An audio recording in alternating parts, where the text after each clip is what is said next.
Menteri Badan Usaha milik negara Erick Thohir resmi mengangkat musisi senior sekaligus staf sus Presiden bidang ekonomi kreatif, Yovie Widianto menjadi komisaris PT Pupuk Indonesia. Pengangkatan ini tertuang dalam SK 156 MBU 06 2025 dan SK 014 Didam 2 2025 yang ditandatangani oleh Menteri BUMN Erick Thohir. Alasan ditunjuknya Yovie sebagai komisaris tersebut karena pemerintah melalui Kementerian BUMN ingin mendorong transformasi dan juga inovasi di tubuh perusahaan milik negara.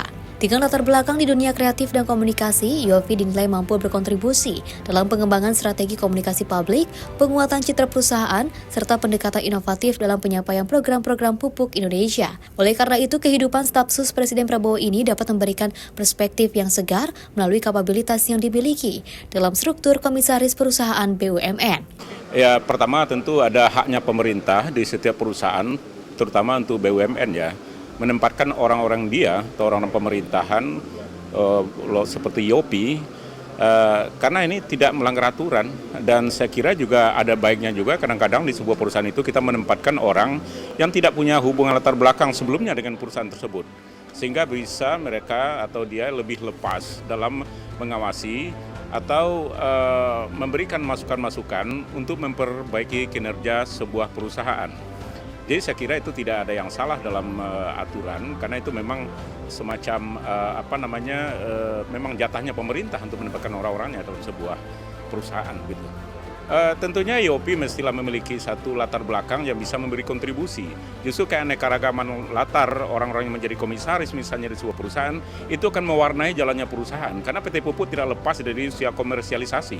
Nah, komersialisasi ini membutuhkan orang yang punya relasi lebih baik dengan dunia luar misalnya. Kalau Yovie saya lihat memang dia punya latar belakang hubungan internasional kalau saya nggak salah ya itu juga cukup bagus bagi seorang Yovie untuk menjadi menjadi pengawas di perusahaan tersebut. Ya, pertama saya berikan apresiasi dulu ya kepada Mas Yovie Widianto sebagai seniman dan musisi yang lagu-lagunya cukup hit di kalangan anak muda. Mungkin ini ya pertimbangan pemerintah mengambil Mas Yovie sebagai salah satu komisaris ya. Jadi mungkin Mas Yovie ini di kalangan milenial ini cukup diminati lagu-lagunya oleh para anak-anak muda, sehingga inilah mungkin ingin dibangun oleh pemerintah bahwa anak-anak muda ini memiliki talenta yang cukup baik, sehingga brand Mas Yovie ini mungkin yang ingin dibangun kepada PT Pupuk Indonesia. Di sisi lain, Mas Yovie ini adalah memiliki latar belakang hubungan internasional. Nah, latar belakang inilah yang mungkin ingin dibangun oleh pemerintah untuk membina dengan hubungan dengan para petani, dengan para dengan investor luar, sehingga citra dari PT Pupuk ini semakin bagus untuk ke depan itu. Saya kira itu aja. Dengan latar belakang Yovie ini mumpuni gitu ya? Iya, saya kira itu aja. Karena memang perlu dibangun sebuah citra yang bagus di luar itu, agar PT Pupuk ini menjadi sebuah multinational company ya yang bagus itu. Karena inilah memang kebanggaan Indonesia, PT Pupuk ini. Tidak ada pupuk lain ya, kecuali kalau pupuk swasta saya nggak tahu. Ya saya kira Mas Yovie yang seorang seniman ini diharapkan mampu memberikan masukan bagaimana membangun brand, image kepada publik di luar, agar PT Pupuk ini memiliki manajemen yang bagus.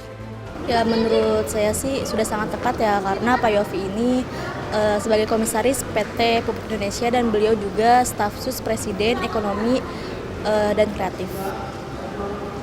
Ya, karena Pak Yovie ini dinilai kinerjanya baik dan beliau juga pengalamannya cukup diapresiasi. Harapannya seperti apa, Mbak?